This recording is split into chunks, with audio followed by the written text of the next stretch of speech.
বান্ধৱীসকল আজি অসম বিধানসভাৰ এদিনীয়া অধিৱেশন এখন কোকৰাঝাৰত অনুষ্ঠিত হয়।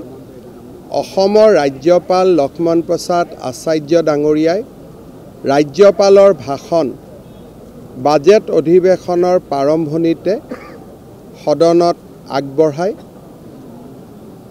পৰৱৰ্তী কাৰ্যসূচীসমূহ উপলক্ষে সাপ্লিমেণ্টাৰী বাজেট এই বছৰৰ ন্যায়াধীশ বিপ্লৱ শৰ্মা কমিটিৰ প্ৰতিবেদন সদনৰ মজিয়াত দাখিল কৰা হয় আৰু সদনত আজি অসমৰ ষষ্ঠ অনুসূচীসমূহ শক্তিশালী কৰাৰ বিষয়েও আলোচনা আগবঢ়োৱা হয়।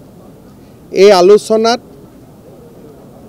শাসক আৰু বিৰোধী দলৰ সদস্যসকলে একেলগে অংশগ্ৰহণ কৰে আৰু ষষ্ঠ অনুসূচীসমূহ বিশেষকৈ Bodoland territorial region, Karbi Anglong autonomous council আৰু ডিমা হাছাও স্বায়ত্তশাসিত পৰিষদক শক্তিশালী কৰাৰ বাবে বিভিন্ন পৰামৰ্শ আগবঢ়ায়। ৰাজ্য চৰকাৰে এই পৰামৰ্শসমূহ আন্তৰিকতাৰে সৈতে গ্ৰহণ কৰে। আজিৰ সদনৰ মজিয়াত 2027 চনত ওদালগুৰিত এখন চিকিৎসা মহাবিদ্যালয়ৰ নিৰ্মাণ আৰু গেলেফু মাইণ্ডফুলনেছ চিটিৰ সমান্তৰালভাৱে চিৰাঙৰ দাঁতগিৰি অঞ্চলক এক উন্নত প্ৰশাসনিক ব্যৱস্থা পৰ্যটনস্থলীলৈ ৰূপান্তৰ আৰু বিটিআৰৰ সৰ্বাংগীন উন্নয়নৰ বাবে 500 কোটি টকা পথ নিৰ্মাণৰ বাবে অনুমোদন, কাৰ্বি পাহাৰত পথ নিৰ্মাণৰ বাবে 250 কোটি টকাৰ অনুমোদন আৰু ডিমা হাছাও জিলাত পথ নিৰ্মাণৰ বাবে 100 কোটি টকাৰ অনুমোদনৰ কথাও মই আনুষ্ঠানিকভাৱে ঘোষণা কৰোঁ। আজিৰ দিনটো আমাৰ বাবে এক ঐতিহাসিক দিন। বডোফা উপেন্দ্ৰনাথ ব্ৰহ্মই এটা পিছপৰা জাতিক, নিপীড়িত নিষ্পেষিত জাতিসত্তা এটাক বিশ্বৰ বুকুত এক সবল আৰু শক্তিশালী জাতিৰূপে থিয় কৰাবলৈ আত্মনিয়ন্ত্ৰণ আৰু স্ব অধিকাৰৰ আন্দোলন বড়োভূমিত আৰম্ভ কৰিছিলে। আন্দোলনৰ কোনোবা এটা সময়ত অসমক পৃথক ৰাজ্য হিচাপে নিৰ্মাণ কৰাৰ দাবীও উত্থাপিত হৈছিল।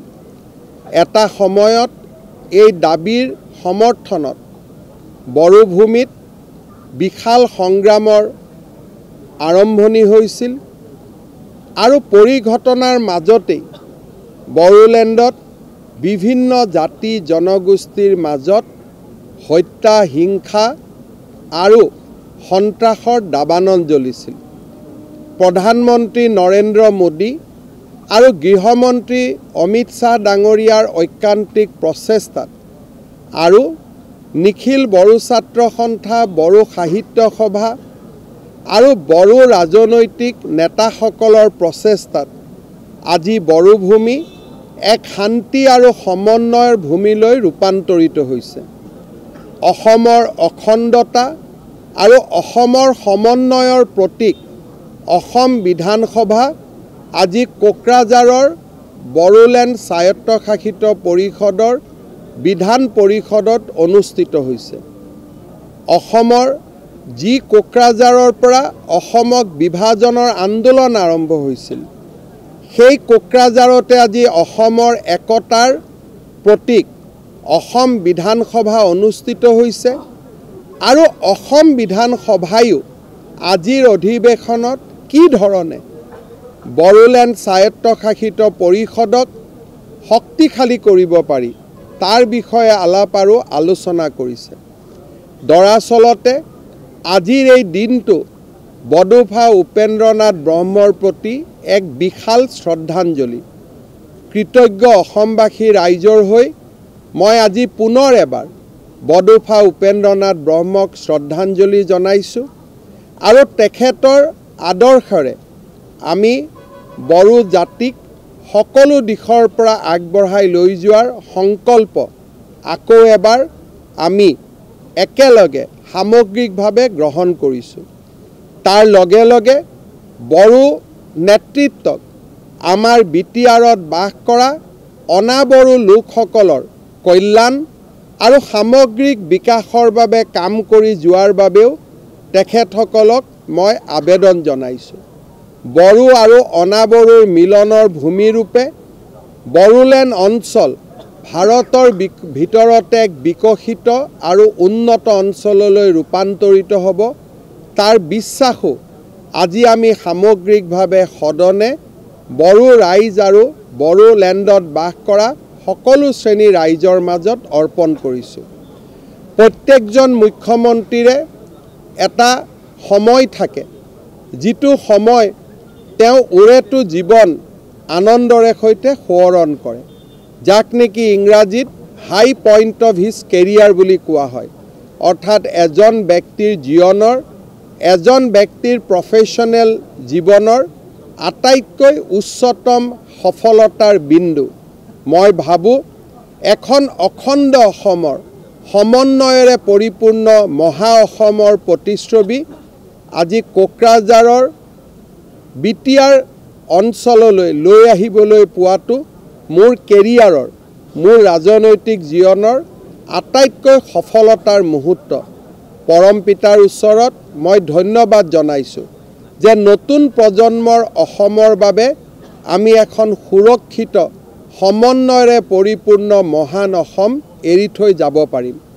আজিৰ এই দিনটোত কৃতজ্ঞ অসমবাসী ৰাইজৰ হৈ প্ৰধানমন্ত্ৰী নৰেন্দ্ৰ মোদী আৰু গৃহমন্ত্ৰী অমিত শ্বাহ ডাঙৰীয়াক আকৌ এবাৰ কৃতজ্ঞতা জনাইছোঁ। বিটিআৰৰ প্ৰধান প্ৰমোদ বড়োদেৱক এই সকলো ব্যৱস্থা আৰু আমাক আগবঢ়োৱা সহায় সহযোগিতাৰ বাবে ধন্যবাদ জনাইছোঁ। বিধানসভাৰ অধ্যক্ষ বিশ্বজিৎ দৈমাৰী ডাঙৰীয়াকো আজিৰ দিনটোত কৃতজ্ঞতা জনাই। Assam is a state where different tribal groups and ethnic community used to live. There অহা 24 তাৰিখে ঝুমুৰ নৃত্য হ'ব। ইয়াৰ পিছত অসম সংগীত অ মোৰ আপোনাৰ দেশ 1 কোটি অসমৰ লোকে একেলগে পৰিদৰ্শন কৰিব আৰু গৈ গৈ গুৱাহাটীত একেধৰণে 10,000 ল'ৰা ছোৱালীয়ে একেলগে বাগৰুম্বা পৰিৱেশন কৰিব। গোটেইখিনি ডিচেম্বৰৰ আগতে। सोलोंथाइ बोसोर 2025-26 मायथाइनि थाखाय मोनसे फोसावथाय। थिथागुरियाव थानाय मानास पाब्लिक स्कुलाव सोलिगासिनो फरायसाफोरनि थाखाय गोदान मुं थिसननाय। नार्सारिनिफ्राय लानानै 9 थाखोसिम फरायसाफोरनि थाखाय दासान्दि मुं थिसननाया सोलिगासिनो दं। मानास पाब्लिक स्कुला गुन गोनां सोलोंथाइ होनायजों लोगोसे बेयाव फरायसाफोरनि माखासे खाबुफोरबो दं। Basic computer education, English speaking environment, highly skill and qualified teacher, गासिबो रोखोमनि गेलेमु गेलेनाय आरो योगा क्लासखौ मोनफागोन। लोगोसेनो फरायसुला फरायसुलिफोरनि थाखाय आलादा आलादा हस्टेलनि खाबुबो दं। गोसो गोनां फरायसाफोरा मानास पाब्लिक स्कुलाव नार्सारिनिफ्राय 9 थाखोसिम मुंखौ थिसननो हागोन।